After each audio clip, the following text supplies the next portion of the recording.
Oh, Tom, yeah, I know Tom. Yeah, he got, I thought he had a good chance of winning.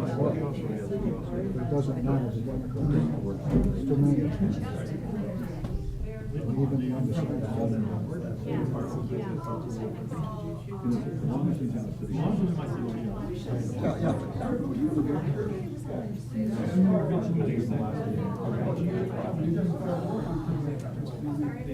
I have to sign off the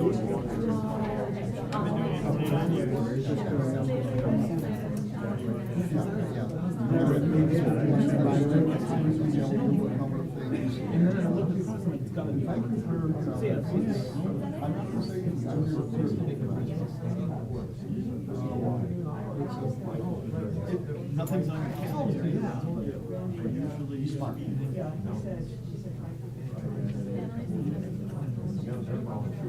Aren't there some towns that will they're gonna say we can't.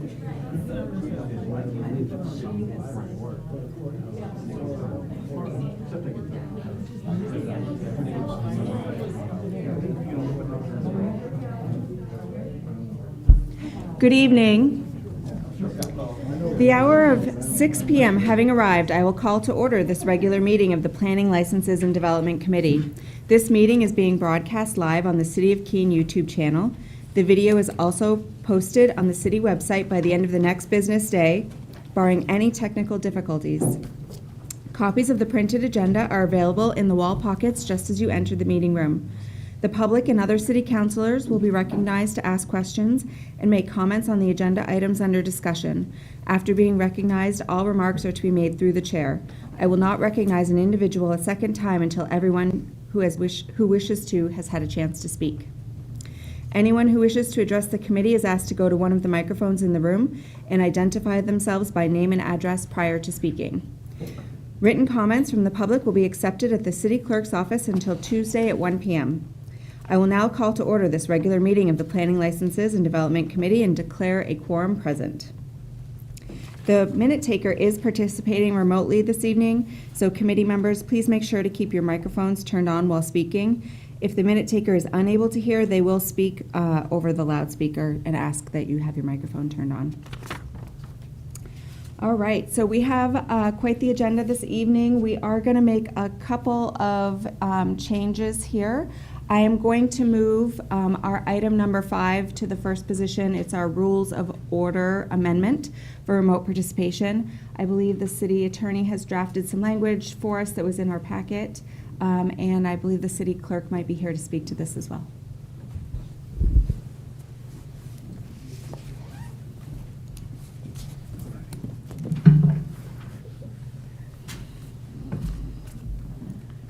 All right, who would like to get us started? If the attorney would. I'll start. As the committee knows, the council and the committee requested that we take another look at Section 4 of the Council Rules of Order, which is titled Quorum and Remote Participation. The discussion centered around the aspect of the rule for remote participation. There was a fair amount of discussion last time. As you know, it came in as a communication from Councilor Greenwald, initially to talk about the possibility of adding some additional reasons for permission for remote participation. But as a result of the discussion that night, it became clearer that the issue wasn't so much what the reasons might be. The issue was really the process to go forward and to make the request for remote participation. For members of the audience and the public who don't understand this, there is a provision in state law, an RSA 91A, that does give a political body, or a public body rather, the opportunity to grant a request for remote participation. Everybody became familiar with that during the COVID process when we did Zoom. The statute still provides for that. Remote participants cannot constitute a quorum of the public body. Quorum must still be present in the room where the body meets. So the backstory to that was to take a look at our rule at that point and see what was necessary to allow that to happen. Based upon that discussion, I have tendered to the committee proposed language. I believe you have it in front of you. And you'll see the language, most of the language that's important is the language that's in bold. Some of the strikeouts were just to clarify a few things. But the thrust of the change was to allow for a notification to happen to the city clerk to provide for this remote participation request, because the city clerk would then need to place that on the agenda essentially for review by the body. The issue that came up before was that the public body didn't necessarily know, or the individual who was requesting didn't necessarily know at the time that they were making the request whether it would be granted or not. And to avoid any sort of unilateral decision to not grant, the question had to be placed in front of the public body for it to consider. So the city clerk is being tasked at this point to take appropriate action to provide for the electronic or telephonic access. And it's important to note that that requires notification to the city clerk in order to do that. And that's notification is contained in other language, didn't change, at least 24 hours prior to the meeting. There are a couple of reasons for that, not only the technological issues that we have, but we also need to be sure that we're going to have a quorum in the room at that time. So 24 hours gives the clerk sufficient time to be able to make that determination, because we don't want to have so many people wanting to be remote that there is no quorum. So it has to be made to the city clerk at that point. And then once that occurs, it will be placed before the body that night. The member will be available to speak remotely. The member at that point will make the request, and as it says a little bit later on, the chair shall call for any objection to the request. If there's no objection to it, then by consensus it will be granted. If there is an objection, and this was Councilor Ormerod's suggestion, which was a very good suggestion, if there is an objection, the request shall be placed before the City Council for a vote, and the denial of the request requires a 2/3 roll call vote. And the reason for that is to hopefully remove any sort of political considerations that may be associated with whether or not somebody is making the request to act remotely. As you know, we usually place these votes in the affirmative, but this gives a little bit more protection for everybody concerned in connection with the denial. So that's what we've presented to you for your consideration and your recommendation back to the City Council, and I know that the City Clerk has something to say about this as well. Good evening. I am very appreciative of this additional language about the 24 hours, because it really is going to change a practice that we've been using in my office since we started in the Zoom world, and that is the counselor must give me 24 hours notice. If that happens, then I give them the Zoom invite. If that doesn't happen, they don't get the Zoom invite from me.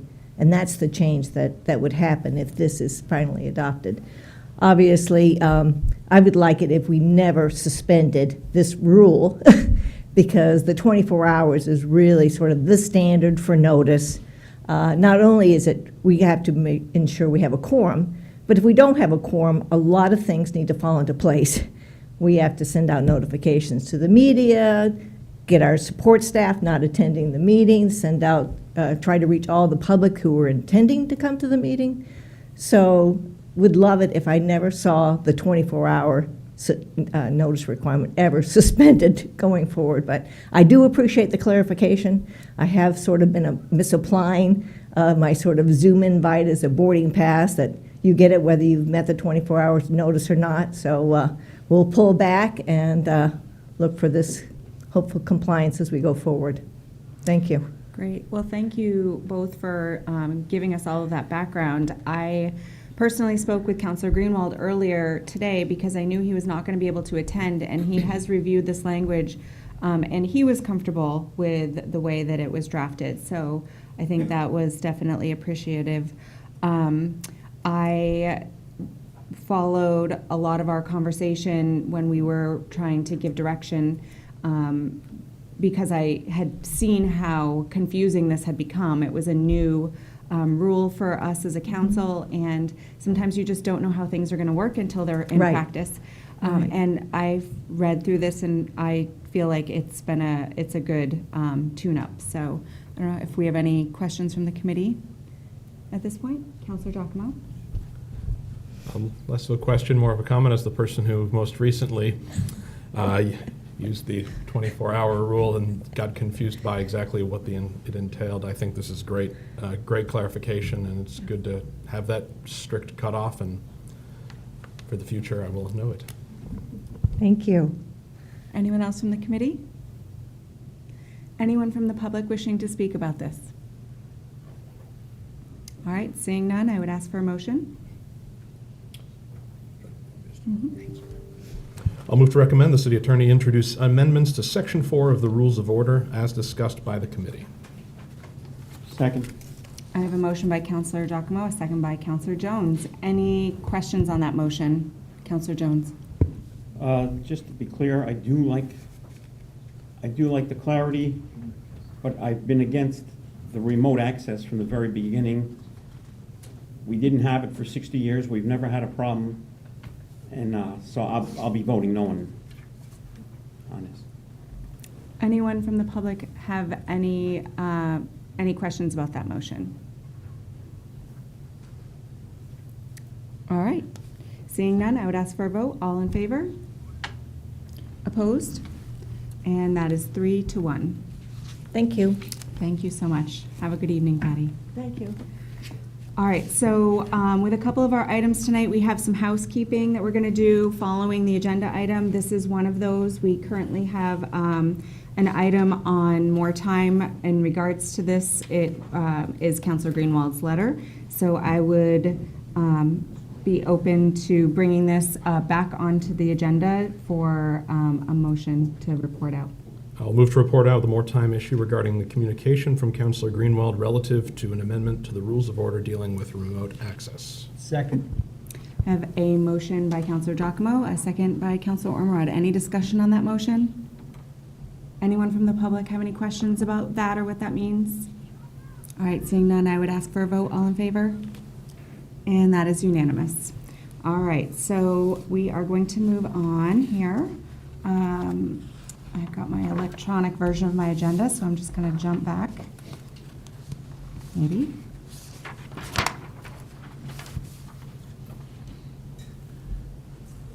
Not cool. Here we go. Not sure. There we go. All right, so our second item is we're going to go back to relating to amendments to the Business Growth and Reuse District. This is actually item 1.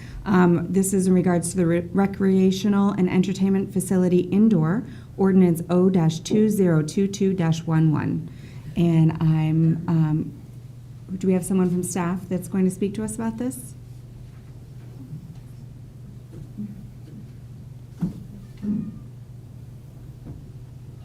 Looks like.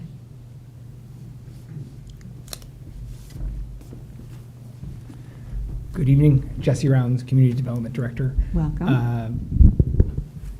So the change to the BGR district is related to one particular use that is permitted in other surrounding districts, and this would allow for some additional uses that are quite related to existing permitted uses in the district.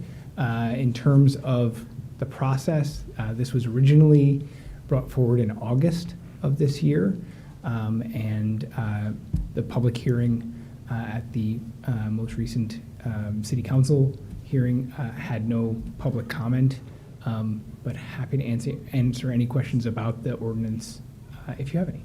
Okay, great, thank you. And just so that the public is aware, there was a public hearing held on this at our last city council meeting, so we will not be taking any public comment this evening. Does the committee have any questions for the Community Development Director while we have him?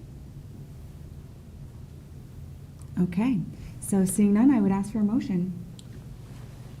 Move to recommend the adoption of Ordinance O-2022-11. Second. I have a motion by Counselor Giacomo and a second by Counselor Jones. Do we have any questions on that motion? Councilor Ormerod. I'm sorry, Counselor Ormerod. Yeah. Do we have a second, do we have any questions on that motion? Counselor Jones? Yeah, I've spoke out about this at the joint committee level. I'm not happy with it. And I saw at the public hearing, the public is very confused with this. I do have some amendments. I'm not ready for them now. I will be bringing them forth at the council level. So Counselor Jones, I just want to clarify, this one is in regards to the business growth and reuse districts. Yeah, I'm looking at the wrong one. I got that impression. Yes. So this one is for the indoor recreation I'm looking at number facility. one, I'm sorry. Yep, we are on number one. We should be on I was thinking number two. Number two, exactly. Yep, because we skipped 5 ahead. So I'm all in favor of number one. number one, we're okay with. Okay, awesome. Anyone else have any questions? All right, so I think we are all on the same page. I would be open for a vote. All in favor? And that is unanimous. Thank you. I don't know if I would go very far, Jesse. We have their next item up for you. This second item, which item number 3 now, is relating to amendments to the City of Keens Land Development Code, Ordinance O-2022-09-B. Again, just for the public's awareness, there was a public hearing on this at our last council meeting, so we will be discussing it as a committee, but we will not be hearing public comment on this one tonight either. But we have staff ready to give us some information. Thank you, Madam Chair. Good evening. Mary Brenner, Senior Planner. Jesse Rounds, Community Development Director. Great. So we're here tonight because, as you just mentioned, there was a public hearing last week. And at the public hearing, we heard a number of concerns and questions that were raised, and we wanted to address some of them briefly. So I'm not going to be giving a comprehensive overview, but I'm just going to be running through a couple of items that we just wanted to address. So the first one was a question about the impact that these proposed changes to the planning board's subdivision regulations would have on taxes and taxation. So I did speak to the city assessor, Dan Langeal, and according to him, the potential for a CRD subdivision will not have any impact at all on how land is taxed or how land is assessed. And this is because this is very different. Changing the planning board's subdivision regulations is a very different thing than changing the minimum lot size in the zoning ordinance. They're two very, very different things. So when we took out the piece of the ordinance that included the 5 to 2 acre change in lot size, that completely eliminated any potential impact to taxes. So that's one thing I just wanted to clarify, because I think it's a little bit confusing, because within the CRD regulations, they do have their own lot sizes, but that's outside of the zoning ordinance and doesn't have any impact on taxes. The next item I just wanted to clarify, in listening to some of the comments and the questions that were raised, I think there's still a little bit of confusion about what we mean when we talk about workforce housing. So one of the density incentives is for workforce housing, and I want to be clear that that is not geared towards the homeless population. It's not geared to low income or subsidized housing. That is for workforce, and I actually, according to the Pew Research Center and their income calculator, that is actually a middle income. That's the middle class income. So the for sale workforce housing, in order to have the income that you would need to be making as a family in Cheshire County, puts you into the middle class category. So we're talking about lower middle class families when we talk about workforce housing. I did want to clarify that. There was also a question about whether or not a 32,000 square foot lot is sufficient in the rural district to site a house, a septic system, and a well. That's an excellent question. In some cases, that will not be sufficient, and that's why it's a minimum lot size. There are still many other regulations that the CRD regulations sit on top of that you have to demonstrate compliance with when you do a subdivision. So in some cases, a 32,000 square foot lot will not be sufficient depending on the underlying soils, just the different site characteristics. So that's one thing. In addition, just so that you're aware, if a parcel of land doesn't have access to city or town sewer, and a subdivision would create a new lot that is less than 5 acres in size, that subdivision does require approval from the New Hampshire Department of Environmental Services to ensure the adequate septage. In addition, when it comes time to design that septic system, it has to be approved by DES again, and then DES also will permit the construction and operation of the septic system. So there's a pretty high level of review at the state level when it comes to septic systems. And that is in addition to what our local regulations are. Another thing I just wanted to note, because I know CRDs are kind of, they're not the normal type of subdivision. So a CRD requires the formation of a homeowners association or something similar like a condo association. And the reason for that is because you have to have someone in charge of maintaining the open space that's created as well as the shared infrastructure. So oftentimes you'll have shared drainage systems or shared private utilities, things like that. And you have to have a system in place to manage those shared systems. And so with a CRD, it becomes much more possible and likely that a developer will include shared wells or shared septic systems, which is a more efficient use of space. Another thing that I wanted to mention is I think there's, with the CRDs, the question about frontage also changes. So with a conventional subdivision, you have to have a certain amount of frontage on the road. And with a CRD, the tract, the starting piece of land, has to have a certain amount of frontage on the road. But then all of the new parcels that are created have to have their access from an interior road or an interior shared driveway if they get a waiver from the planning board from having a road. So basically what that means is from the exterior road, so for example, if there were a CRD on Hurricane Road, you would only see one curb cut on Hurricane Road, and then all of the other driveways would be coming off of an interior road that comes off of Hurricane Road. I hope that makes sense. Okay, I'm seeing nodding heads. So I just wanted to explain, because that's a difference as well from what the ordinance would have done previously when we were talking about the lot size change. And then I think that's everything that I wanted to address. Was there anything else you wanted to add? I don't think so. Okay. Yeah, my understanding was that there was one other, you wanted to make the clarification of the language? Yes, so there was one speaker, and I apologize, I forgot their name, but they brought up a really great point.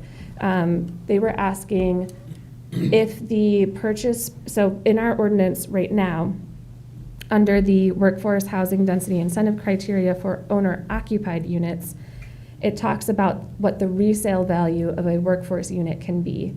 There's a period of 30 years where the resale value is restricted to either the affordable purchase price or the initial purchase price plus 2 times the accumulated consumer price index. So basically what that second one is saying, the consumer price index is a measure of inflation. So if it were the purchase price plus 1 times the consumer price index, that would just basically be saying like you don't lose any money on it. So by saying 2 times the consumer price index, we're saying you can make a little bit of money off of it. The way it's written right now, what we had intended was that it would be the greater of the two. And after that question was asked, we went back to the ordinance to make sure that we knew our answer, and we realized that the language that we put in there is a little bit vague. So what it currently says is the resale value of the unit shall be restricted to the affordable purchase price for a period of 30 years, period. The resale value of the unit is not to be more than the original purchase price plus 2 times the accumulated consumer price index.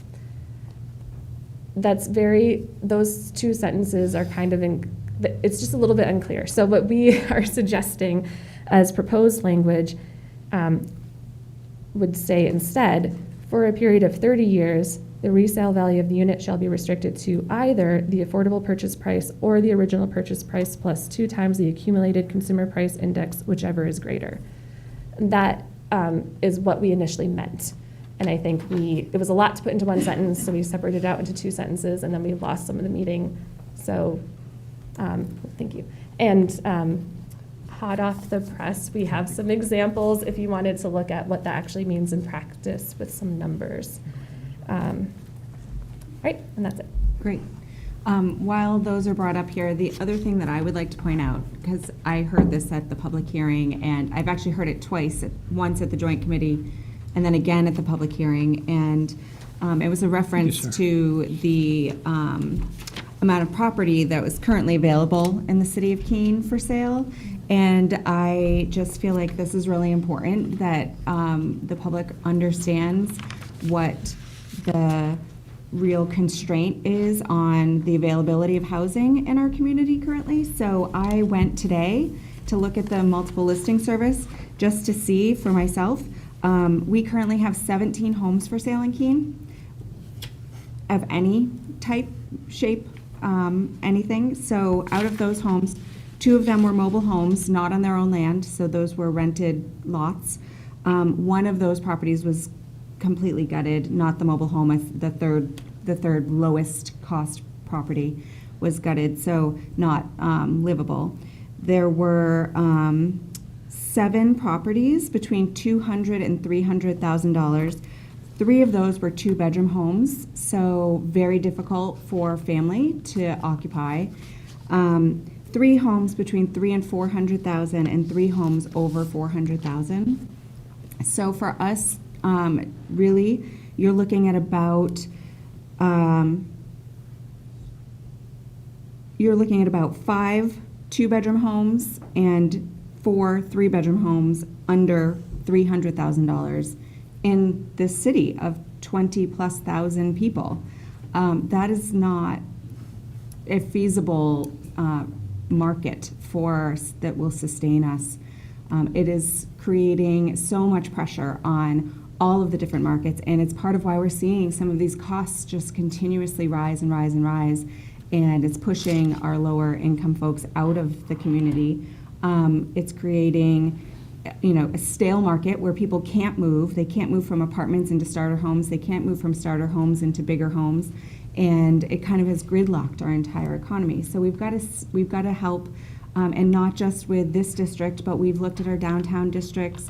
We've looked at other transition districts, office districts. A lot of the downtown and more urban districts we've already visited. This is a way to sort of promote additional growth, and I know that it's the city's staff's intention to continue working on this problem. Like, this is not the end of our last resolution. We do have a housing study for everyone that is getting under works now that we're going to see some results from, and I'm fully expecting it to line up with what we are seeing anecdotally, that they're going to tell us that we need to create some opportunity for some of this development. So I think this is a great thing.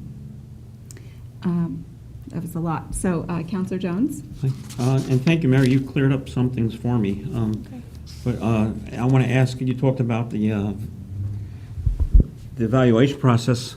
So if two people both have 6-acre lots, and one has the frontage and everything else, then they have the ability to subdivide into 3, and one doesn't, they're still equal in value, even though the one is buildable and one isn't.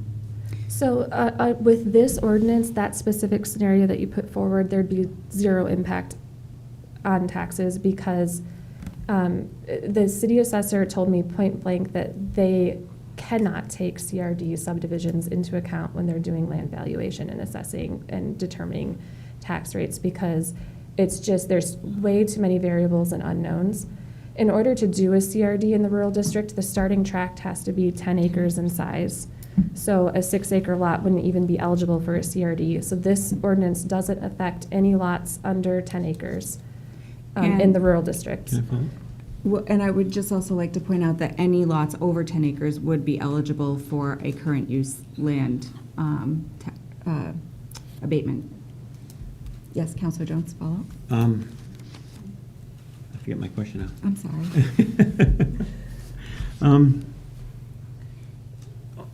No, my question is, you're doing that based on an assessor, but real estate market value is something we can't control, correct? I don't think so, no. Nope. I mean, I will go to the city manager in 1 second, but I did speak with the city assessor personally because I really wanted to understand this, and I spent a lot of time. He reiterated what Mary has said to us this evening, that their department would not take CRDs into consideration whatsoever when creating an evaluation for property value.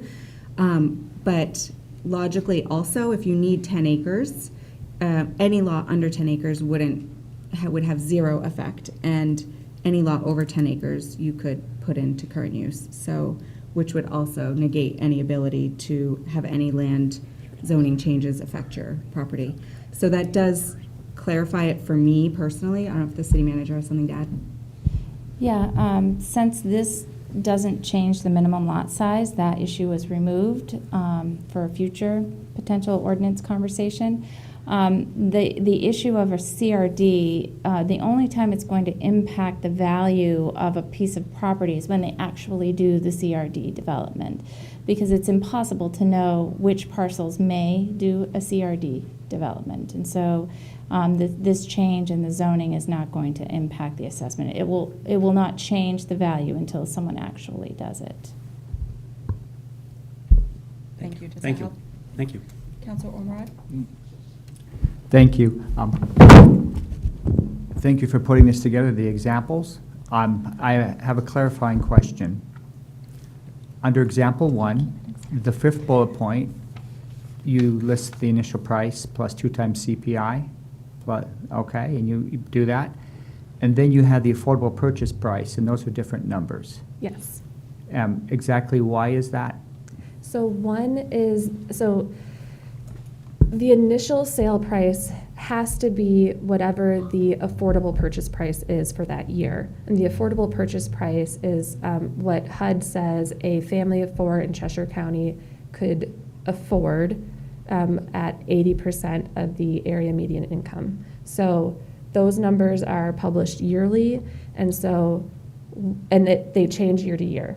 So what we did for those examples is we looked up what the HUD affordable purchase price was in 2009 and said, okay, if that was the initial sale price, I believe, I don't have that sheet in front of me, but I believe it was like $159,000. Now, fast forward to, oh, thank you, Tom. Fast forward to when you want to sell the property. There are 2 different possible resale values, and you get to choose the greater of the 2. The one would be the affordable purchase price for the year that you're selling the property, or you could calculate the initial sale price plus 2 times the accumulated consumer price index. So now that I have the example in front of me, you said it was example number 1 that you were Yes. looking at? Yes. So the affordable purchase price in 2009, published again by HUD for Cheshire County for a family of 4 at 80% AMI, is $159,000. The CPI is 23%, so the initial purchase price plus 2 times the CPI, so that would be 46% of $159,000, brings you to $232,140. The 2021 affordable purchase price, as published by HUD, was $242,500. So in example number 1, you actually would do better to sell the house at the affordable purchase price for that year. I think in example number 2, we did the same math, but because this year is a little bit unique in that we've had a lot of inflation. So with the CPI between 2009 and 2022, and we're using January as the January 2009 and January 2021, January 2009 to January 2022. So the CPI is 33%. So because inflation is so high right now, it actually would be if somebody were selling in 2022, they could sell it, the calculated price is actually higher, so they would get to choose the higher of the 2. Thank you, I appreciate that. I circled the higher price, so I would remember. And Okay. I am a visual person. Oftentimes I can keep things, all the balls in the air, but this is so helpful and clarifying, having this example in front of us. I really appreciate the extra time I know you guys put in today. Councilor Giacomo? Thank you, Madam Chair. A couple direct questions for you. The first one, you're mentioning the creation of a homeowners association or something like that for a CRD, and saying that because you needed ownership of the open space. When you're referring to open space, are we referring to the conservation space then, or are we talking about just generic common areas in the development? No, I'm talking about, so the in a CRD, you have to set aside at least 50% of the land as open space, and that actually is its own separate parcel of land. And that's the land that we're talking about. We refer to it in the CRD as the open space lot. Okay. Yes. So, that's- so we're not talking about just common space, but No. the open space that is Yes. created by the conservation. Okay. And looking through some of I know a lot of the points brought up by Matthew Hall at the last meeting were surrounding some of the state's guidelines on this. There's an older document written just as a loose set of guidelines for how to create CRDs. But I spent a lot of time reading it this week, and it's I needed to fall asleep. But it was some good stuff in there, and a lot of it came around to I think there was a misunderstanding, perhaps, as to how they are defining the percentages. So 50 versus 80 versus that, and I think there was some misunderstanding there. I did some calculations today, and just want to clarify with you guys, in that if we're talking about a 50% area conserved, find my cheat sheet here in my pile of papers. So the buildable area to conserve, we're talking about the total conserved land divided by the total buildable land. So we're not dividing by the total property acreage, we're talking about the percentage of the total buildable land that is being conserved is the 50%, correct? So in And the I- city of Keene, the way it works, it's hard to compare because it's not apples to apples. What is recommended in the handbook, which is a set of recommended guidelines that are they're outside of the RSA. There is an RSA that allows for this, and then this is a handbook with guidelines. So it's not regulation, it's not law, and this handbook actually recognizes that every community is unique. They even give an example where a community might choose to conserve only 20% of the land. So I just wanted to put that out there. But the way that they're recommending that communities do it doesn't necessarily make sense for Keene, because what they're recommending is that the non-buildable areas, which in the underlying zoning ordinance in many towns cannot count towards the minimum lot size, that those have 80% of those areas be conserved and 50% of the buildable area be conserved. In Keene, we don't have any requirement to subtract any area from the minimum lot size. And so what we have, I think, is actually a little bit more rigorous. So we have our surface water protection ordinance, we have our hillside protection ordinance. I know I've talked about them a lot, but those are overlay districts. They're in our zoning code and they're overlay districts. And if somebody wants to get a variance from them, that's a variance from the Zoning Board of Adjustment, which is a very high bar to reach. And so they're very strong protections, and the CRD regulations sit on top of them. So the way that we calculate the open space in Keene is, first of all, that the applicant has to identify all primary conservation areas and all secondary conservation areas and show them on the plan. All of the primary conservation areas have to be either put into the open space area or conserved. And the open space area doesn't have to be contiguous, specifically because the primary areas might not be contiguous themselves. There might be a patch of wetlands here, a patch of wetlands here, steep slopes over here.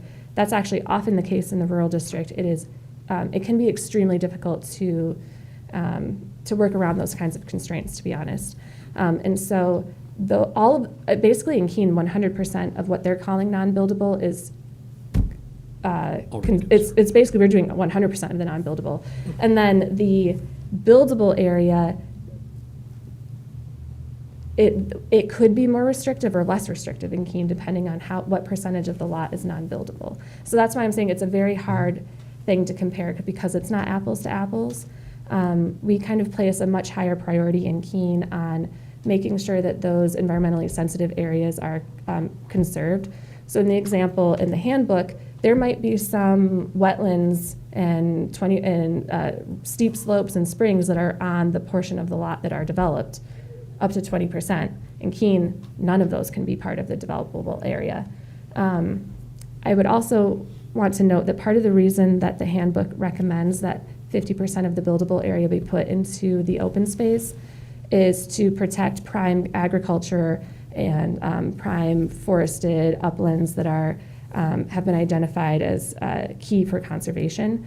In Keene, we've already done that, and we've actually created 2 separate zoning districts for those resources. We have our agriculture district and our conservation district. Those areas have already been zoned into those districts, and neither of those districts are eligible for CRDs. And I had one more point I wanted to make. I think that these are great questions, and I think it gets into the CRD regulations are pretty complex. It's not easy to just grasp in one meeting, but I think that the way that they're structured, they provide a lot of protections. Oh, I remember what I wanted to say. I think there was somebody who brought up wildlife areas. I want to say maybe Eloise Clark, but those, the areas that have been identified in the State Wildlife Action Plan as the Tier 1 highest priority wildlife areas, that actually falls into the secondary conservation area in a CRD. And so while it doesn't have the same level of protection as a primary conservation area, the applicant is supposed to demonstrate that they've minimized impacts to all secondary conservation areas to the extent possible, and that's part of the planning board's review of the application. Okay, well, thank you. So summarize in there, 100% instead of 80. So 80 is the recommendation from the state. We're actually doing 100. The other one is 50. Ours can vary up or Yes. down off of that based on the nature of the land, but the most valuable land is being conserved. And the wildlife action, I did actually run an overlay on the GIS system as well, overlaying the current conservation land that we have, not the conservation zone, but conservation land over the NFI, not NFI, but the wildlife action plan. Did an overlay on those, and there's actually not that many. There's probably 4 properties that would even be eligible that are not in conservation already, that are in that purple zone on the GIS map. So it seems to be pretty protective, more so than at first glance I was worried about after all the thoughts. So thank you. And thank you so much for that explanation. I definitely, after discussing it a couple of times, think that Keene is doing a really great job of making the right steps to protect the things that are important to us. And to me, CRDs are a prime example of how we can do this in the best way possible. We're requiring a good portion of these lands go into conservation, so it helps maintain green space in our rural district. Councillor Jones? Thank you. Staff, I want to congratulate you because you were very transparent through this whole thing. Even though I said it's confusing to the public, you've done your best, and you put a lot of work into this, and I thank you. That hasn't changed my mind yet, though. But I just want to ask a question from, there's a sentence in our master plan under the CRD. It says, within these areas are opportunities to transfer the right to develop parcels to other areas in the community that are more appropriate for development. Is that a mitigation thing? I don't know what that is, what that means. That is something that's in our future land use section of our master plan that was never. That's exactly where I read it from. Yeah. So that is actually something that I'm personally really excited about, especially after hearing all the testimony at these public hearings. I think it's something that our community would certainly embrace, but it's not something that we've implemented yet. Okay, but is that a mitigation type thing? No, so what that is if the city has identified areas where we think development is less desirable and we have areas where development is more desirable, it's a program where you identify what's called a sending area and a receiving area within the city. And then let's say a developer owns a parcel of land or they're doing a development in the receiving area. They can purchase development rights from somebody in the sending area. That the owner of that parcel in the sending area gives up their right to develop that parcel in return for,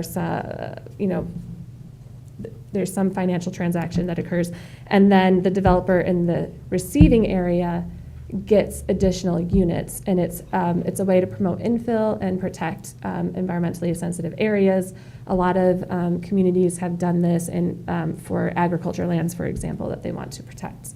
So that's a whole nother piece of legislation, that has nothing to do with it. This has nothing to do with CRD. It's something that Keene hasn't done yet, and I think it's something that Okay. we're exploring with the current housing needs analysis. And again, I think it's something that our community would probably be very receptive to. I mean, certainly people were receptive to it in 2010 when it was put into the master plan, but I think since it's been, 13 years since those visioning sessions took place at this point, we'll have to have those conversations again and Yeah. actually figure out how it would work logistically. But that's actually something that we're hoping to explore in the future. I was just confused because it was in the CRD section, that's all. Thank you. Yeah. Well, and I'm excited to hear that language, actually, because we've been talking about opportunities that we can continue to look at and bring before Joint Committee, and maybe we need to put that on a short list of topics. That one sounds good. Anyone else from the committee have questions for staff? Or any kind of comments that you'd like to make before we get to a vote on this? I've already said mine on the wrong category. Counselor Giacomo? Thank you. Yeah, just one more comment, because I've had a lot of conversations with a lot of people about this over the last couple of months, and I live in a rural district. I have a lot of my neighbors that have showed up to the public hearings, and I love hearing, and I moved to a rural district for one reason, and that is to get away from having a lot of people around me. I didn't want to be in a development. That was the whole point. So I fully understand exactly what the sentiment is, and protecting the land around us is critical. For me personally, as well as for many in Keene. We have a great history of land conservation here. And I think what's important to understand is that this really is one of the last steps towards creating more housing opportunity in Keene. We've gone through the areas of priority for us. The area of priority was we want to densify the core. So we've made changes to the zoning to help improve opportunities for the core. Then we moved into the medium density. We've done that. We've moved into now low density and rural districts are the last ones that we're going after to try to figure out ways of encouraging development across the board in Keene. So this is not singling out rural. And once I kind of wrap my head around that okay, now this is not just saying, oh, there's empty land, let's use it.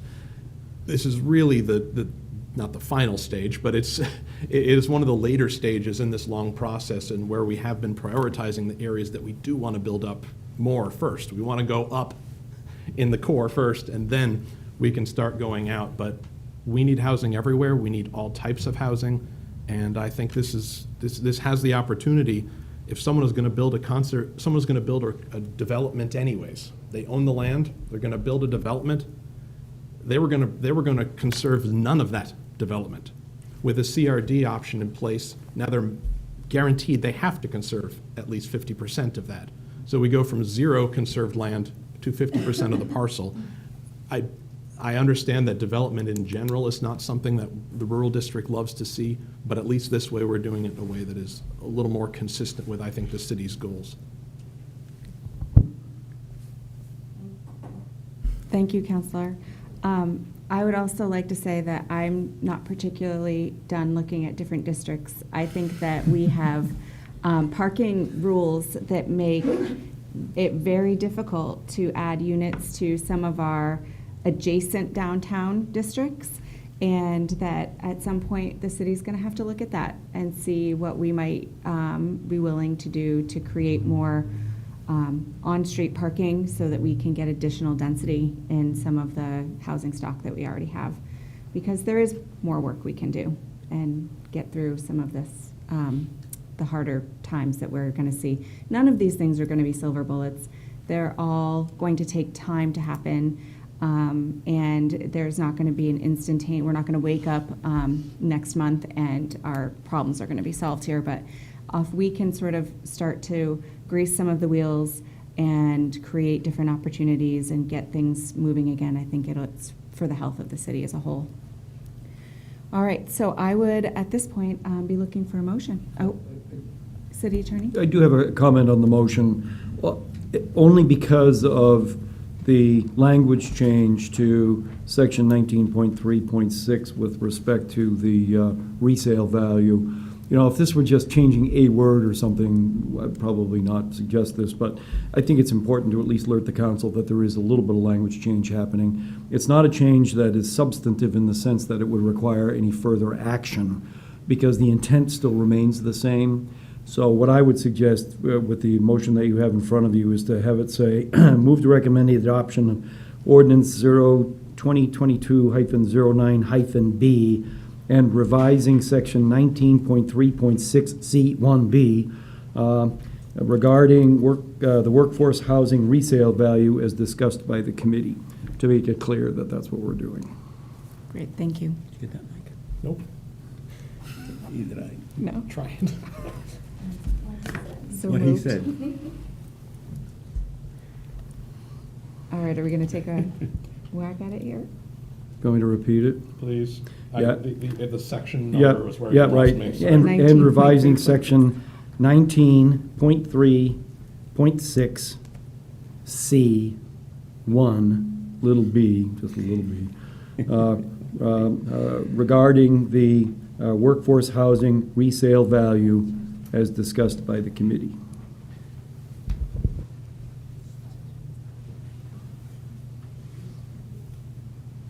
Okay.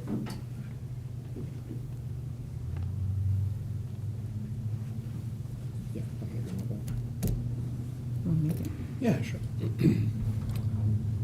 With that said, I'll say it again.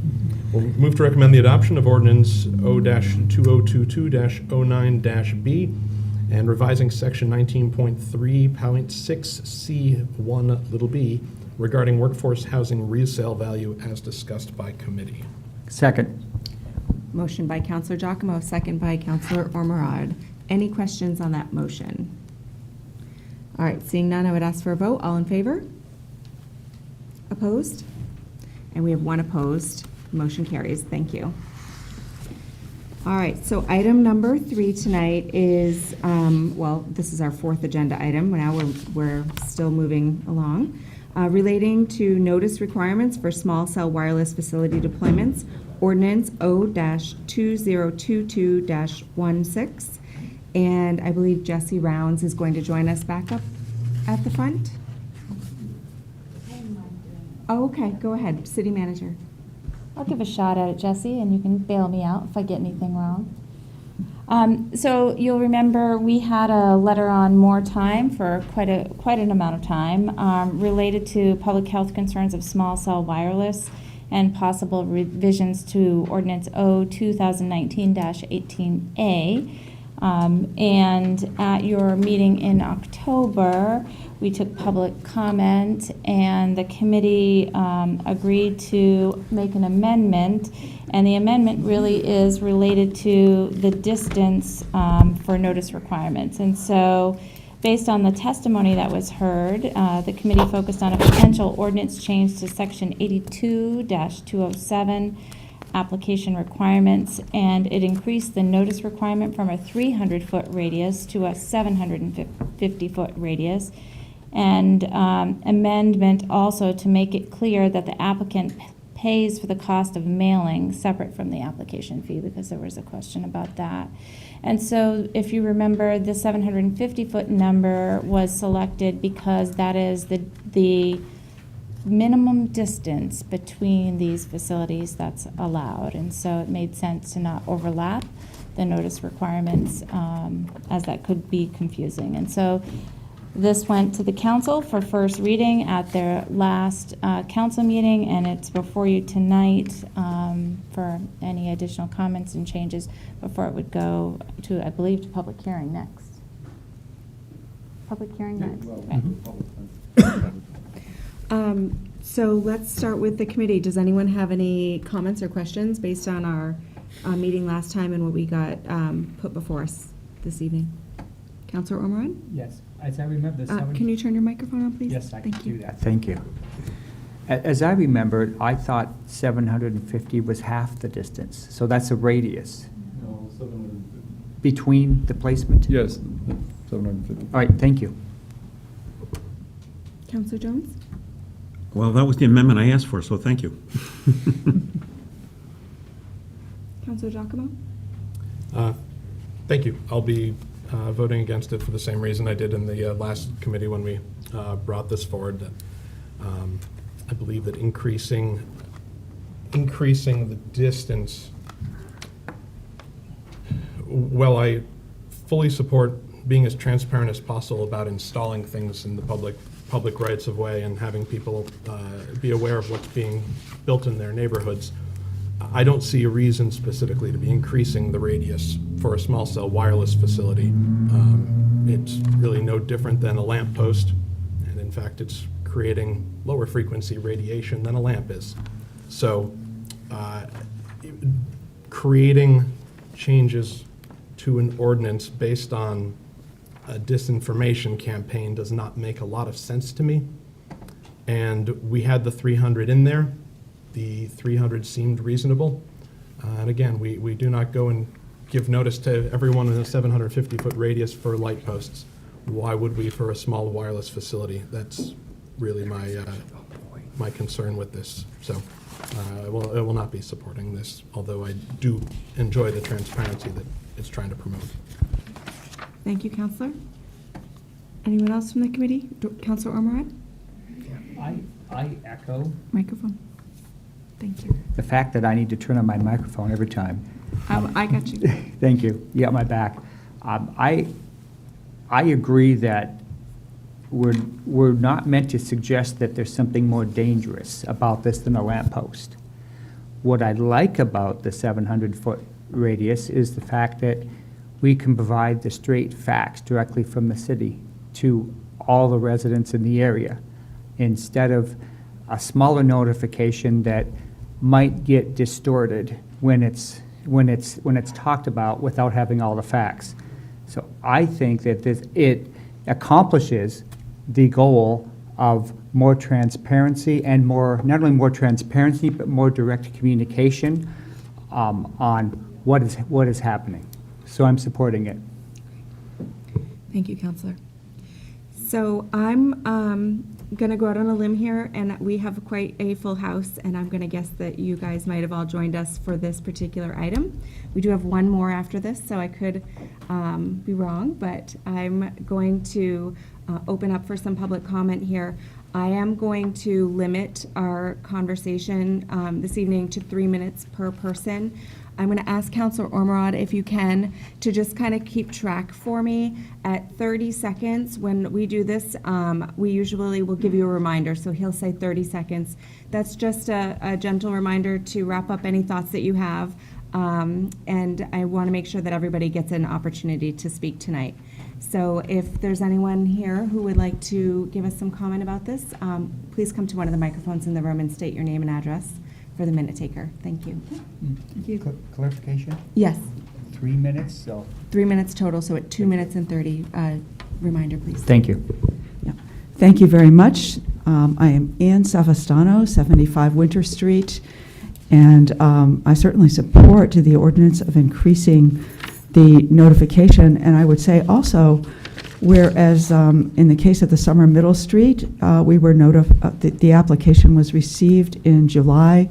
We were not notified until later in September and given a very short time in which public comments could be submitted. So I would ask also that there be, that from the time an application is received, that there be, until the shot clock or whatever, there be some more sufficient time to respond for the public.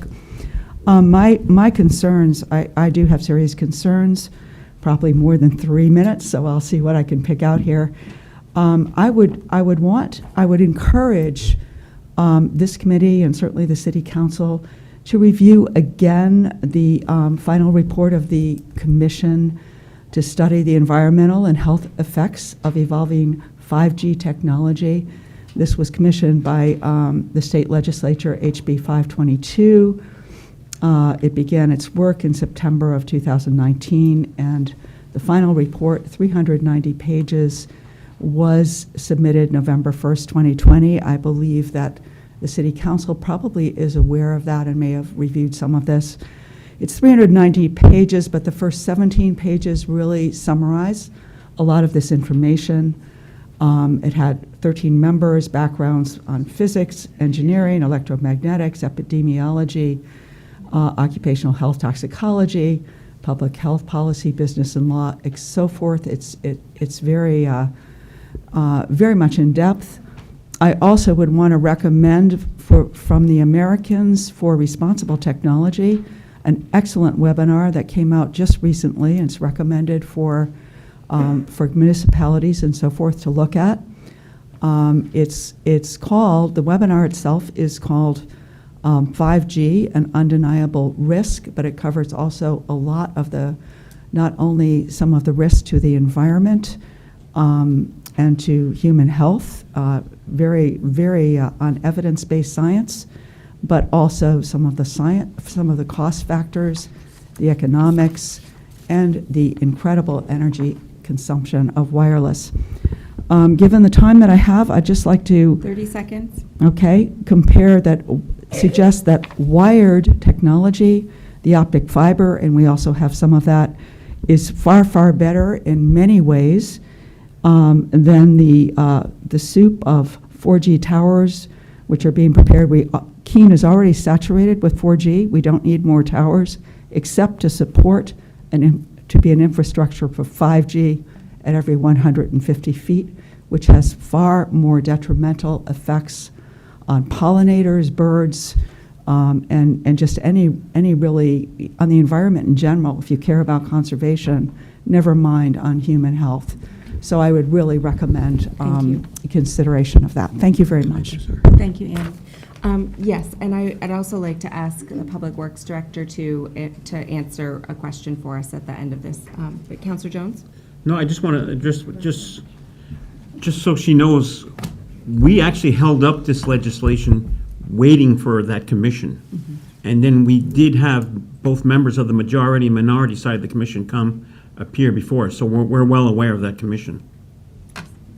But I would like to ask, because I don't believe it does spell out an exact time frame in the ordinance, what is the Public Works process for once it receives an application to, I know there is a shot clock involved, how does that play into when notifications are sent out?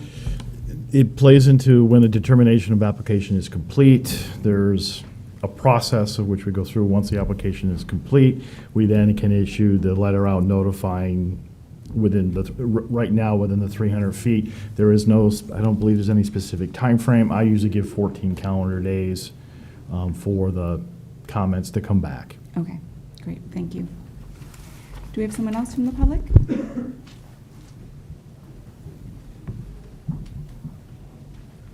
Good evening. Good evening. Thank you, committee members. Can you turn on your microphone, please? And name and address for the minute taking. Thank you. Good evening. Thank you, committee members. My name is Ruth Ellen Davison, 656 Main Street.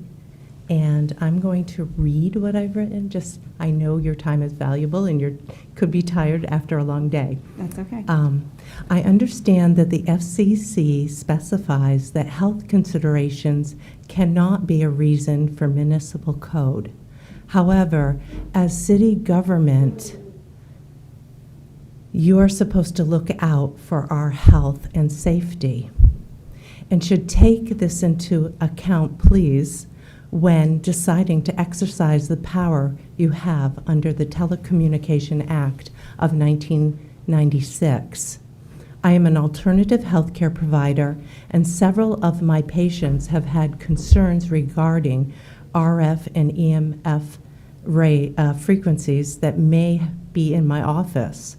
Some of them have brought their own frequency readers to their appointments to test levels. Currently, my office space is free and clear with the exception of what is being emitted via a patient's or my own cell phone. I do not have a modem in my office, and my cellular phone is typically off or on airplane mode to preserve the highest level of health and well-being. I ask my patients to do the same. I take time to explain to them why I have made this request if they already are not aware of it. 5G is more harmful to the wellness of humans than 3G and 4G. Turning off a modem or cell phone or putting it on airplane mode will not mitigate the damage to the residents of Keene due to the necessity of closely placed 5G towers to send signals. Again, I ask you to exercise the power you have under the Telecommunications Act of 1996. Thank you for your time. Great. Thank you so much for your comments. Is there anyone else wishing to speak to us tonight?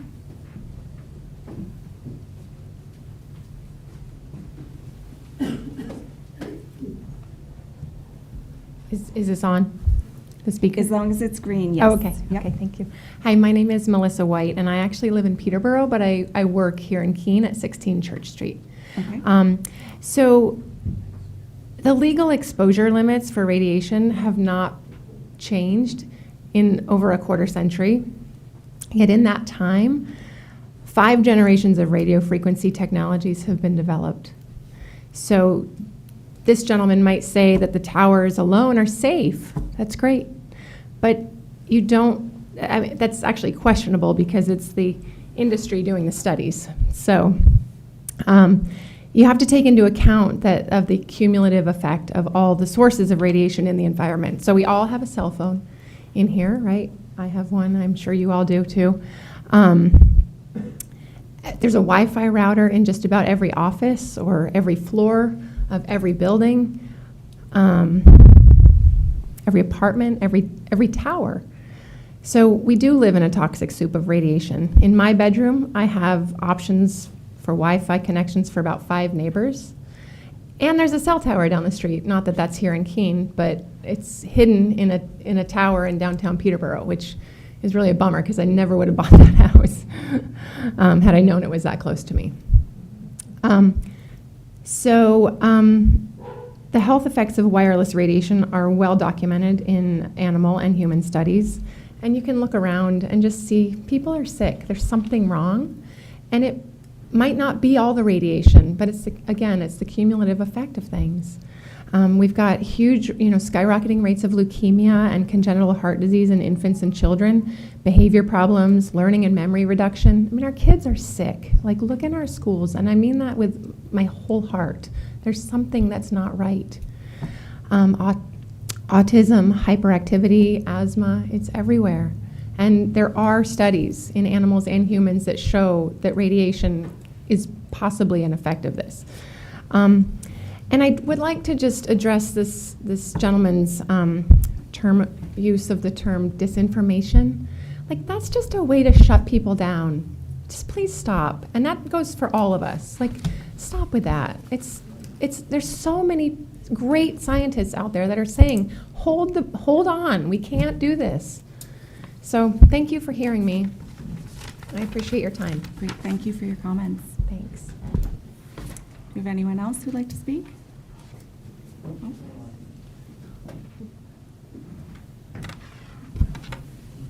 Hi, everyone. My name is Castine Clerkin. I live at 135 Silent Way here in Keene. And I work in the public health field, specifically with cancer registries across the nation, and helping existing studies on health behaviors and exposures, helping these studies link with cancer registries around the nation to determine health outcomes, specifically cancer-related outcomes.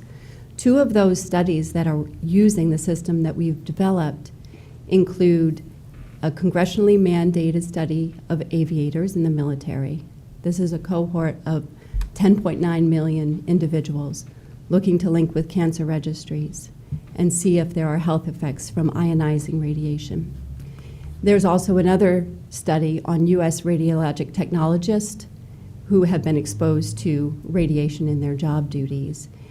And the fact that these studies are funded and congressionally mandated at the federal level indicates that there is a concern about exposure to radiation.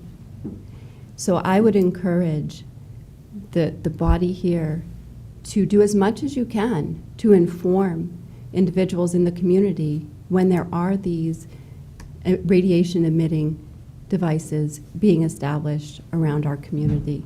So we can take the necessary measures to protect our health.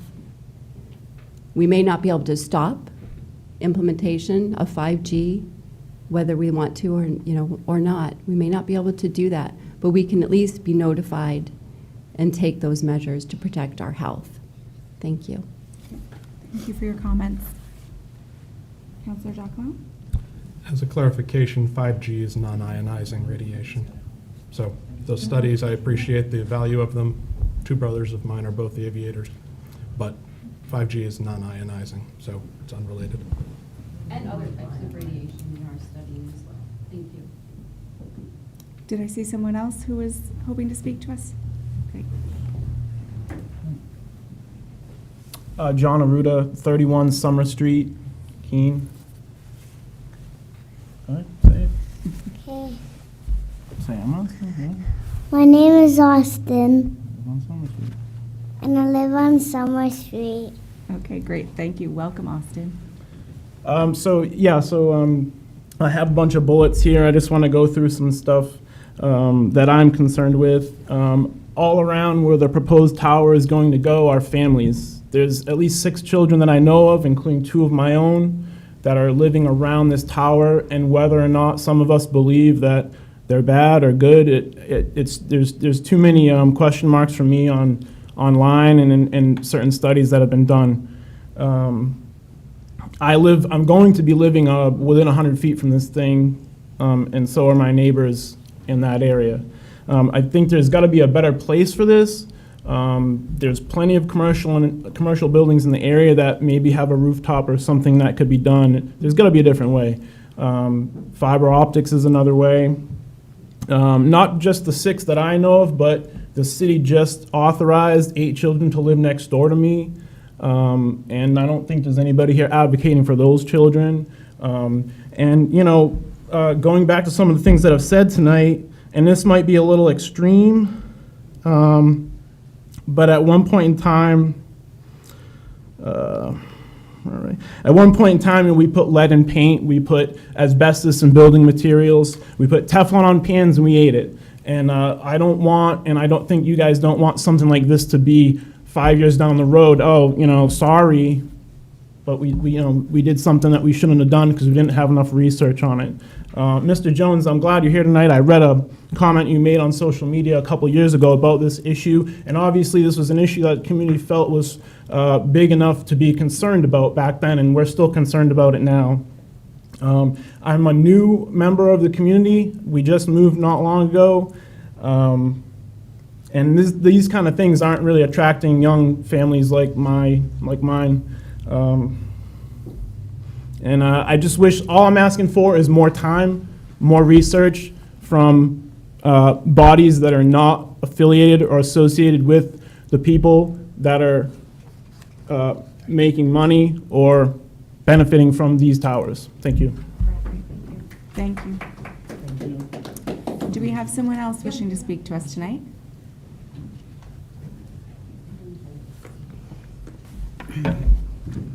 Good evening. It's been 10 years since I've sat in this room. My name is Ruth Venezia. I'm a former city councilor, and I live on School Street. And I'm here to speak about the distance from where this tower is going in to where people were notified. I just found out about it Sunday or Monday. I don't have the research, but I have been a good member of the community for over 40 years, and to find something like this going into a very important downtown neighborhood, distressing, and that people on my street did not know about it, I think is a mistake. So I'd like to support the at least 750 feet radius. I'd rather have that doubled, because the radius is only around in a circle. And I think there are more people that are affected by it. And I thank you for your time, and I thank you for your consideration. Great, thank you for your comments, Ruth. I think we have a gentleman over here on the right-hand side that's been trying to get up here. Thank you. Yeah, I'm John Schmidt, 31 Green Acres Road in Keene. I agree with everybody that's testified so far tonight about the dangers of 5G. There's a lot of doctors and scientists who are talking about it. Of course, they're censored. It's like talking about vaccines. Everything's censored. They don't want to tell you about the hazards. And then they just shoot you down like this guy here about disinformation because he doesn't want things discussed. Well, I think we should discuss this. You people should have a public hearing and let the people discuss the safety and the health concerns that we have about this 5G before we even let these things go up in town. If you're just debating something like this tonight about notifying us, I mean, this doesn't help me. I can figure out there's a damn tower outside of my house or a few houses down. What we want is to stop this stuff if we can. They're going to put these damn towers up all over the place. And if they put one in front of my house, I'm going to have to move. Not only that, but if I try to sell my house, it's probably not going to, I think it's going to destroy the value of the real estate because I don't think people are going to want to move into a house with one of these stupid towers sitting out front of it. So, anyway, yeah, consider having a public hearing instead of saying it's disinformation, settled science, this kind of nonsense. Thank you. Thank you, sir. I do want to point out before we move on to our next person, but you can come forward, that, and I'm not going to get exactly our timeline correct here, but I believe going back to 2019, we started discussing this. It was prior to COVID, if I recall. I think that we started having in-person meetings and at some point had to transition to Zoom meetings, but the ordinance would not have been able to be put into place without an official public hearing. So there was a process where we did, as Councilor Jones had said, we did hear a lot of testimony from individuals from town. We talked a lot about the FCC regulations. We looked at a lot of these tests that came back and the recommendations and the impacts. And we looked at what our legal authority was to restrict the implementation of these towers. I know that there are a couple of neighborhoods who have now have them showing up on your streets, and it's created a new energy and questions from folks that might have not been aware of the whole process that was happening. And so we definitely want to have you in front of us and giving us your feedback. And these are living documents, they can get reviewed. But we do have some limitations based on what the federal government tells us. So we are trying to work with a lot of different constraints here. But I just want to give you some context that this isn't a brand new ordinance. We've had it in place for several years now. All right, ma'am, go ahead. Thank you. I'm going to read mine. And can you start with your name and address for a second? Good evening. I'm Jennifer Zoll, my husband Michael, and I live at 18 Summer Street. Excuse me. I'd like to request more time for this issue to be explored before decisions are made. In my own research, respected organizations such as the American Cancer Society, the National Institute of Health, and the World Health Organization all agree that there is a need for more unbiased research on any potential dangers from living in close proximity to 5G towers. Due to the lack of research, they all suggest limiting exposure near homes, schools, and hospitals until this exposure might be proven safe. I would also like to register a complaint at the lack of notification to the tower placement, which is being discussed as being placed one house away from ours. We also were not notified except by neighbors. I appreciate the opportunity to speak to you and thank you for your service. Thank you for your comments. Yes. Hi, my name is Ben Robertson. I live at 62 Roxbury Street, and I'm a member of the industry. I'm an agent for Verizon. Last month, I was at the Verizon Innovation Center in Boston by invitation, where they demonstrated a huge number of really incredible technologies based on 5G, and I would urge you to do anything in your power to limit their ability to widely spread this technology in our community. And not because I don't think it's fantastic technology that I actually love and sell. I'm working on a mobile edge computing deal right now for a corporation in Texas, and I think it's fantastic. I think it's got a lot of potential, and it has huge benefits for people. I also think that if somebody put one of these things in front of my house, I would immediately want to move, and I would not want to live there. And I have taken great solace in the fact that we've got one tower up on Beach Hill. We do not have one right downtown. I would be very unhappy if I was living in Peterborough and they had one of those things right next to me, and I completely agree. I would not move next to it. I would move as far away from that stuff as I could, understanding that there are limits to that thinking as well, and that over a certain amount of distance, the risk totally goes away. I currently have my phone in airplane mode because I don't want to have it on my body, active. And I know it's super risky. I have Wi-Fi in my house. I have measured with EMF meters to determine the risk there. I was measuring last week a friend's house on Beaver Street where she's getting tons of EMF. She gave me the meter actually from the electric power lines. And I, for my entire life, have been told, do not live next to those things because, especially the high tension ones, they're cancer zones. And I want to avoid getting cancer. And so, I would say, please do everything in your power to err on the side of caution. Thank you. Great, thank you for your comments, sir. Yes.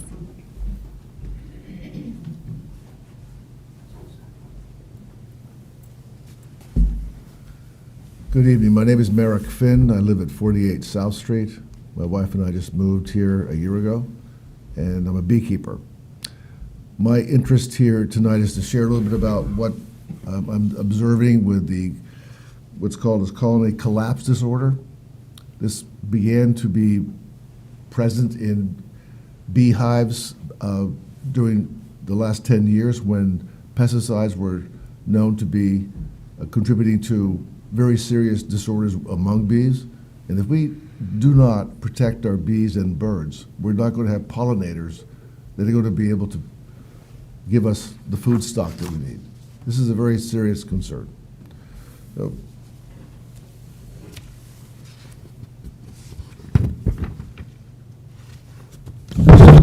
excuse me. There's a growing body. This is an article from Bee Culture, Electromagnetic Radiation, Part 1. There is a growing body of evidence of harm from wireless non-ionizing radiation, such as from cell phones, cell towers, Wi-Fi, and smart meters can harm insects.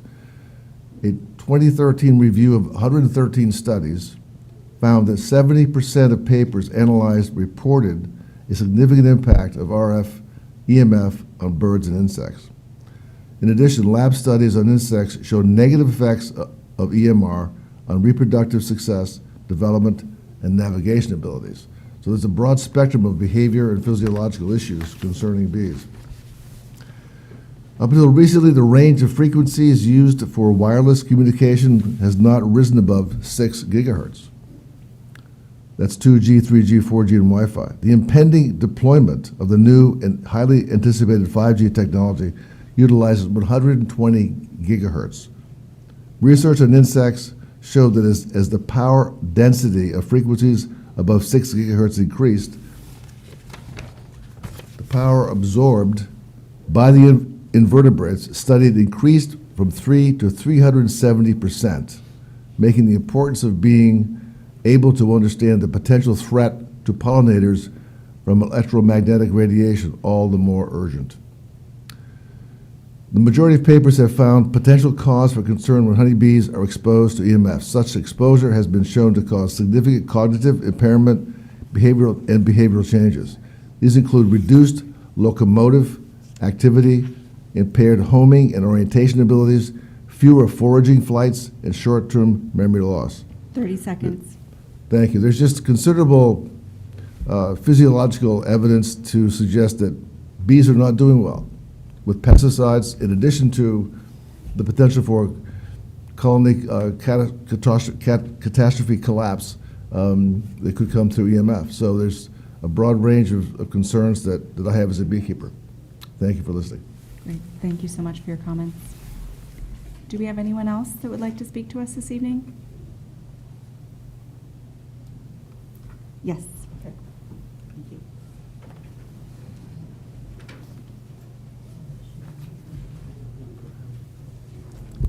Thank you very much for this opportunity to speak. And Ann Savastano again, 75 Winter. I did, when you were talking about the history, Chairman Bosley, a little bit of this and how it was considered back, and even that commission report was considered. I do know that there was an ordinance submitted at that time based on some of the health concerns. I believe it was prepared by Attorney Lori Schreier, and it was 0-2019-18-A, and I believe it was actually adopted by the council as the ordinance on the SWFs under Article 8. But that at some point, and I don't understand the reasons for it or why it was then removed, and I believe it had a setback, especially around residential areas and schools and daycares and so forth, something like 1750 feet. Anyway, it was the length of the 4G towers that you could not place them. This is within the legality of the FCC codes, and it is, I believe it's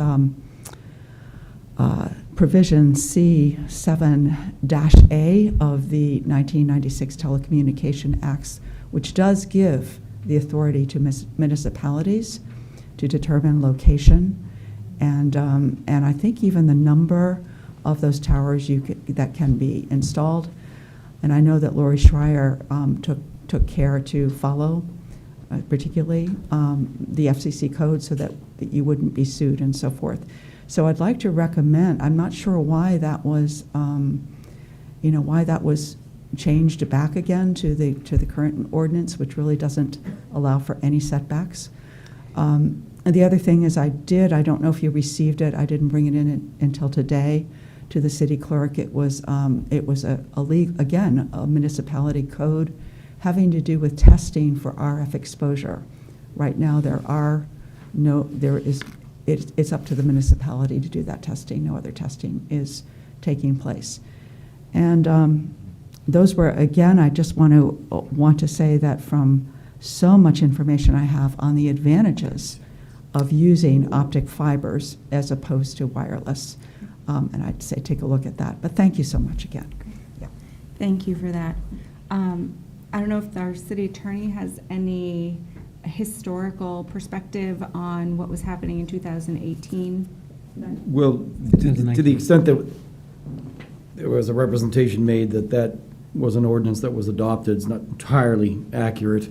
What happened during that period of time is there were those suggested revisions that were submitted to the city council, which were considered in the process when we finally adopted what is now section 82, Article 7 in our code, which is the small cell wireless ordinance. So there were suggested revisions to that during the consideration, but the ordinance that was finally adopted is the one that is in place now. It was not something adopted and then revoked. And if I can just reiterate, the original draft language of that was written by our Community Development Department. Of the current ordinance. Yes, and looking at other ordinances from around the country, and keeping in mind the FCC requirements, which post-date the Telecommunications Act. Okay, so if Ms. Schreier did submit something, it would have just been taken under review as part of our process. It was not formally adopted, just for clarification, because I do recall there were lots of meetings and lots of conversation, and we did take some time. Unfortunately, the way that, and please, City Attorney, correct me if I'm wrong, but the way that our understanding of the FCC regulations are, that if we did not have an ordinance in place, that we would not have any mechanism to control the placement, the appearance, or the any of the wireless facilities, and that these companies could come in and mandate that they could do whatever they please. If we have an ordinance in place, that it allows us to at least have some minimal control. In that ordinance, again, it's been a couple of years, but I was one of the folks who asked to have setbacks placed in that ordinance, which we did do, and are currently, I think that, and I don't have the ordinance directly in front of me, I could probably find it here in my packet, but I believe that there's a section that relates to childcare facilities and nursing homes. Is that correct, City Attorney? It's section 82205, location standards, 1A, your preferences for the location of small cell wireless facilities, and they are listed in preferential order, and there is a reference to any location 750 feet from K-12 school, preschool, daycare provider established as of the enactment of the ordinance. So yes, we tried to contemplate that. Yes, we did try to be a little bit forward-thinking as we could. However, once the facility's in place, it would be up to someone potentially moving into that area to locate themselves. And I know that a lot of you are coming into this a couple of years into our process, but we did read that. I didn't read all 300 pages, but I certainly read through a lot of that study that came out. And my takeaway from that too is that study really focused on wireless technology, and it didn't call out the specific frequency that we're considering in calling 5G here. And in the report, it's recommended removing all wireless facilities from school. And, as we sit here and have our meeting this evening, I'm always kind of glancing up, and I can see our modem and its little towers right here. And, in that report indicated that wireless signal has potential health considerations. And we're making these decisions with the understanding that we all walk through our daily life bathed in this as well, and trying to balance the federal guidelines and our community responsibilities, and what's in place, because we don't have authority to regulate what goes on private property. So like our friend here from Peterborough said, she's living next to a private residence or a private piece of commercial property that put a tower up, and those towers are located here in Keene as well. And we don't have authority to regulate any of that. So, this technology is moving forward, and we just need to try to create as much, in my opinion, as much concise city control as we can without overstepping our bounds and putting the city in a potential litigious situation. Anyone else from the committee have any comments? Councilor Ormerod? I had to speak again so I could prove that I knew how to turn on my mic. Just a clarification on the 750 feet, that's a notification. Like, we're coming by to pick up leaves. We get all these communications from the city on this date. Have your leaves out there. We're going to be doing road repair. We're going to be doing sewer repair. We're going to be doing all of those things. So this is a notification that's going out. Thank you. Councilor Jones? Thank you very much. I think this is very important to all of us. I think the reference to me was I had introduced the 2001 ordinance, which dealt with our viewscape. That was a totally different ordinance. That I think that's where that's coming from. And I've heard a lot of people talk about the Telecommunications Act of '96. I'm very familiar with that. I would never want to read it again. But I think within that, we've done everything we could. I think we already have, it's already allowed in our city. We can't stop it. I think what we did here was we spaced it as far as we can and defend, and in a way we can defend in court. We also put in a notification process. I kind of don't know what else we can do. I don't think staff knows anything else. I don't think the public knows anything else. We can't stop them from going up. We've gone our limits as far as we can. And I did ask at our last meeting, and it was not part of the ordinance. I just asked for the background notes to reflect that there's a town called Ashby, Massachusetts, who does a lending system of monitors.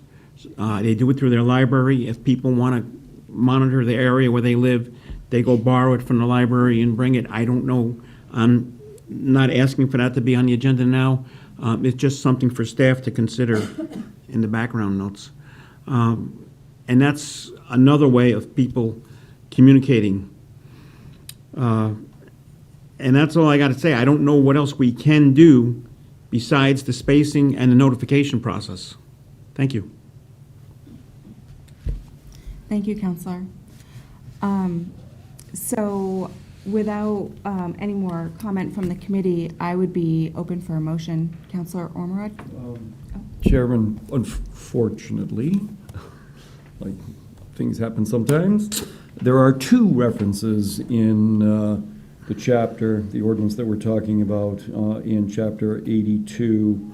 You have the one reference for 207 to change it to 750 feet. Okay. But we would also be recommending that we also need to change Section 82-208, subparagraph 5, which also has a 300-foot reference notice in 300 feet, but to 750 feet. So the recommendation would be to amend Ordinance 0-2022-16 to include the 750-foot reference in Section 82-208, 5. So this would make it an A version. So do we have to note the A version? Yes. Okay. And do we also have to note the notification process? No, just the distance. Thank you. And do we have to note anything about the change in the fee collected? No, that's, where that is fine. Is fine. Okay. Okay. On behalf of the Planning, Licensing, and Development Committee, I move to amend the ordinance O-2022-16 to include the 750-foot notification radius in sections 8208.5. Yes. Second. I have a motion by Counselor Ormerod, a second by Counselor Jones. Any questions on that motion? Counselor Giacomo? I don't know, Counselor Umrod. You've actually convinced me about. I think getting the correct information out, getting good information from the city out is important. And if I can get to more people, that is a positive thing. So I will actually be voting with you guys. Well, okay, I like the sound of that. Anyone from the public have any questions on the motion, the language in the motion? Okay, okay, yes.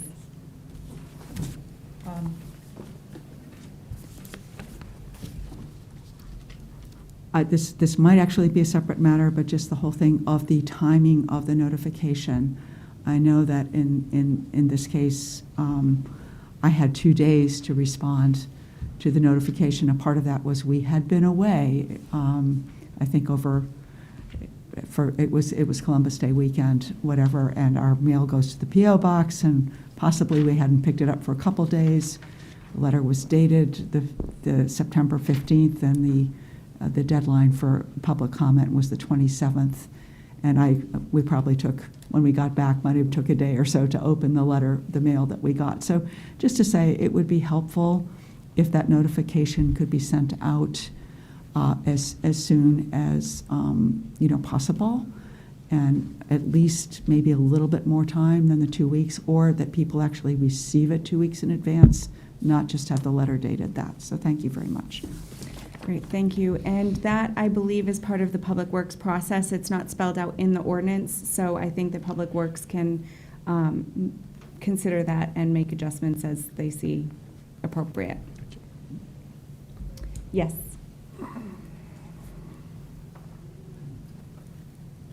Yes, thank you. Am I on? Yes. Thank you for this, my testimony, or that's actually my question. I'm Lucius Partial from Marlborough, and I have been serving in Concord, and we have been looking at this very same issue.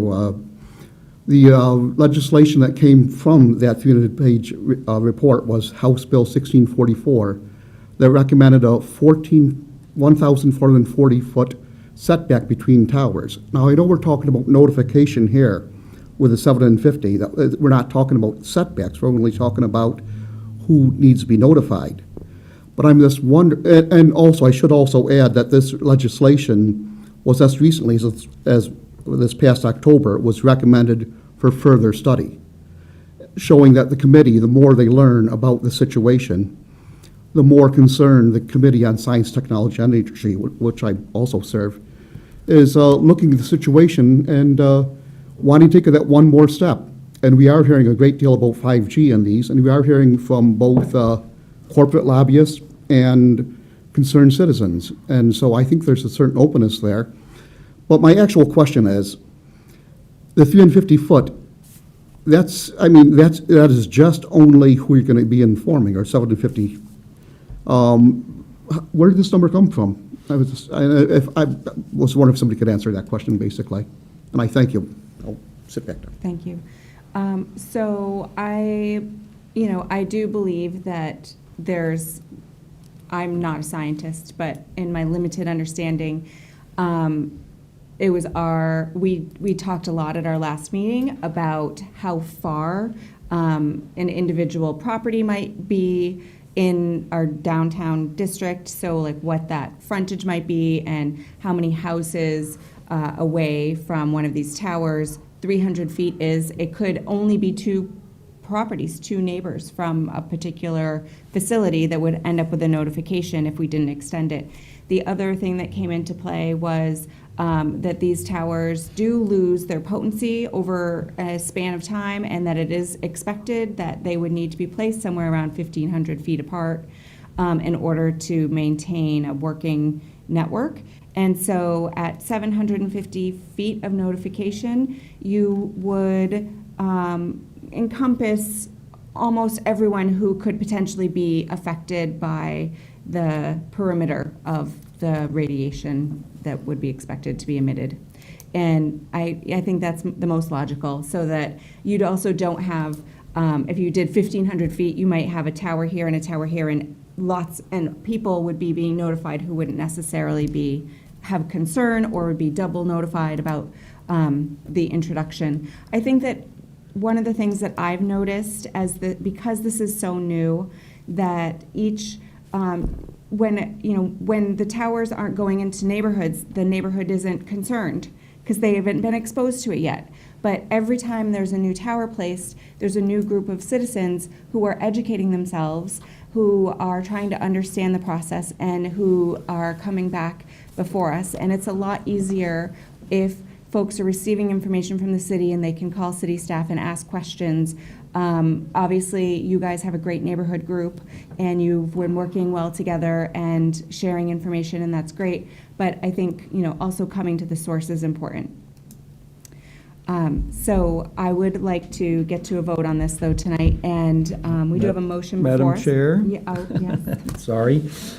This is one of the problems of trying to do these things sort of On the on the fly a little bit. I'm going to tune up what I told you before about the payment of the cost. Okay. I did look at the language again, and it's essentially the same as the prior one, and I think for clarity's sake, we should also include in section 82-2085 not only the 750-foot reference, but the specific requirement the applicant pay the cost of the mailing of the notice. And if the movant and the second are agreeable to that, we can just insert that into that if they are agreeable to that. Second agrees. Okay. All right. So moved. Thank you. All right, so if we have any discussion on the motion now that we've made our adjustments? Seeing none, I would ask for a vote. All in favor? And that is unanimous. All right, well, thank you everyone for coming out tonight. We do have one more item if you want to stick around. You don't feel obligated. And we're gonna bring the communications off from more time as well that were relating to this. Oh, that's true. Right. Thank you, city manager. Good for the city manager. Councilor Giacomo? That was a motion to amend the ordinance. Now you need to have an amendment, a motion on the ordinance as amended. To adopt a motion? Yes. Okay. Yes, thank you. I move to adopt the motion as amended. No, you move The to ordinance. adopt ordinance O2022-16A. 16-A. Okay. All right. On behalf of the Planning, License, and Development Committee, I move to recommend the adoption of ordinance O-2022-16A. Second. I have a motion by Councilor Ormerod, second by Councilor Jones. All in favor? And that is unanimous. And now we're going to pull our two communications off one more time. Councilor Giacomo? Yeah, I'll move to report out. I have to turn my microphone on. Move to report out more time issue regarding the communications from Councilor Filio and Terry Clark relative to public health concerns of small cell wireless facilities. Second. I have a motion by Councilor Giacomo, a second by Councilor Jones. Any comments on that motion from the committee? Seeing none, I would ask for a vote. All in favor? And that is unanimous. And we're moving on to our last regular agenda item tonight, which is relating to the use of Central Square Common and Railroad Square Ordinance O-2022-14, proposed draft amendments. I'm not sure if Andy Bohannon is here with us tonight, but if he is not, I think our city attorney and our public works director might be able to give us some background. So, Madam Chair, if you don't mind, I'll start. For all intents and purposes, this is sort of a housekeeping matter. During the ordinances review generally, and while we were preparing for a community event, we discovered an inconsistency with respect to the granting of a license for the use of the downtown Central Square, Railroad Square, for some kind of community event from the city council. Essentially, when that license is granted, it basically says that the holder of the license has the authority to regulate the uses within that area, the use of those properties within the licensed area.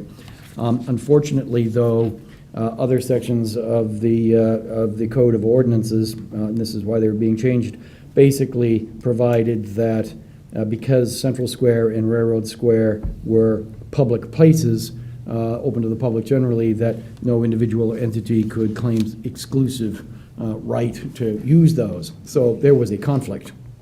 So in order to resolve that conflict, we have submitted into you this ordinance O-2022-14 to clarify that when a community event license is issued, that the license holder has supervision and control within the area, but that the city still, they have control in the area, and it's not just, they have the exclusive control in the area at that point.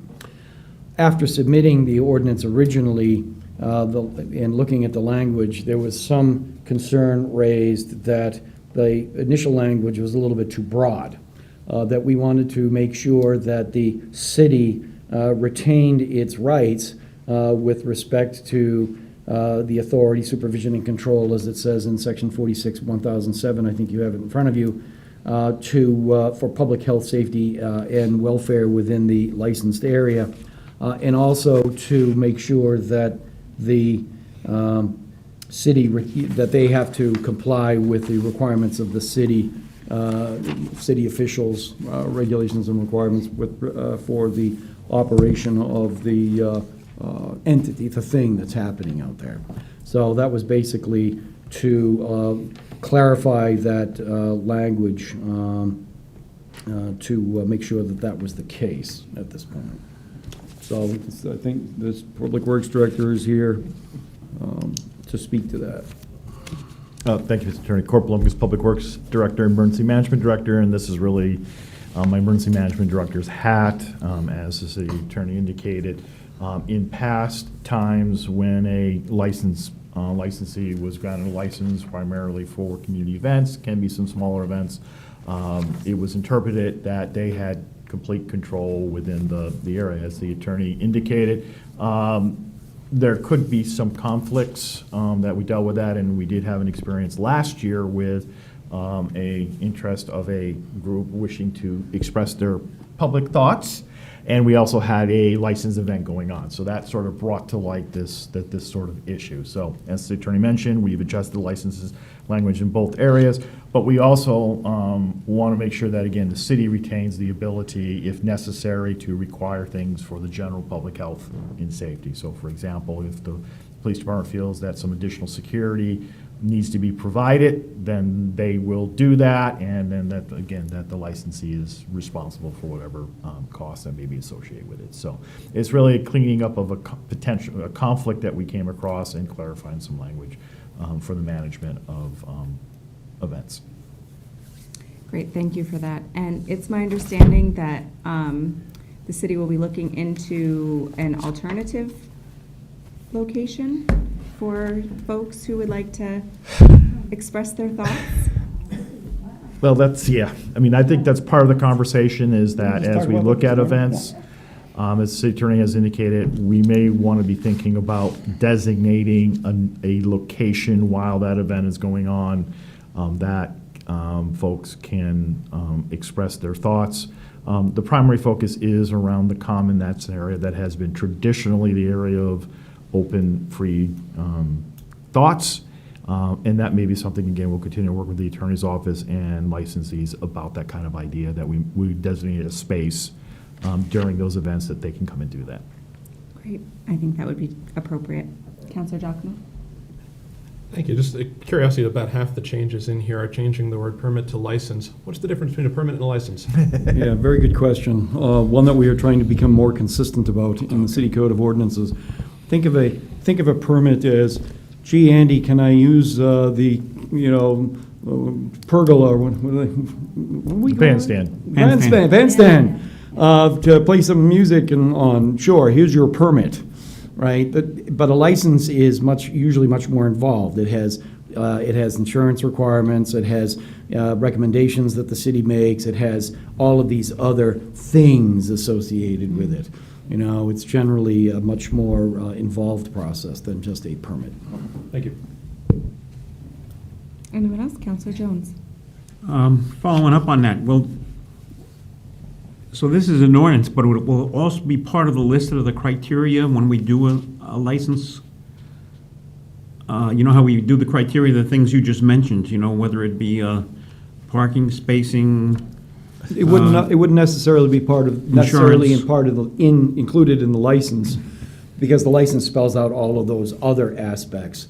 This is just to make it clear in the code that once you issue that license for that area, that license holder, subject to the city code, has authority with respect to the uses. So it doesn't have to be specifically in the license, but it does need to be in city code. So in layman's terms, the license holder would not have to allow potential protesters inside the licensed area? Yes. But it's not just, keep in mind, we're not thinking about that from that perspective necessarily. It really was to clarify that the license holder really does have control over what happens within the designated zone. Right, and that could just be one potential example. Right, exactly. Vendors or anything else. But if there was an effort to have a First Amendment activity, that's where the question comes up. We would need to designate a First Amendment activity zone. I guess, Madam Chair, I think the First Amendment's go to, but really what we're talking about is things like cafe licenses, other licenses of activities that the council, through the code, has granted, and it gives the opportunity for the licensee who's holding this larger event. And we used to do this for Pumpkin Festival. When Pumpkin Festival was very large, we basically suspended these other licenses for these other activities because we couldn't manage those activities and the larger event. So that's really, I guess, really the main focus is that ability and the understanding that that license is granting to the licensee this ability to say, hey, sorry, you can't have your cafe license while we're having our event. So. Okay, understood. Counselor Giacomo? Thank you. I think this is, first of all, I know with the Food Fest 2 years ago, it was same day as Art Walk. We weren't sure who was doing what in Railroad Square, and I like that it clarifies. You just look who has the Railroad Square on part of their footprint, and they make the decision, and now they all play nice together. And so I think a non-protesting example of that we've actually done already with it. So I think it's, I like the clarification. It's good. Great. Anyone else from the committee? Counselor Jones? I think we should just call this the play in the sandbox legislation. You know, everybody's got to play. Do we get It's to getting nickname harder and them? harder to play in the sandbox. All right, anyone from the public wishing to speak about this? I think we're driving them out. Have a good night, folks. So seeing none, I would ask for a motion. Counselor Jones, you want to take this one? No, I'm not ready. Number 4, I think. Counselor Ormond? No amendments? We're good? All right. Oh, it's just, okay. Go ahead. Okay. This is, do I have to say a version on this? All right. On behalf of the Planning, Licensing, and Development Committee, I move to recommend the adoption of ordinance O-2022-14A to incorporate the proposed amendments as discussed by the committee. Second. I have a motion by Counselor Ormond, second by Counselor Jones. Any questions on that motion? Counselor Giacomo, you would like to? There's some feedback going on over here. Okay. Anyone else? All right, seeing none, I would ask for a vote. All in favor? And that is unanimous. And with that vote, everyone, this meeting is adjourned. Have a good evening. Yep.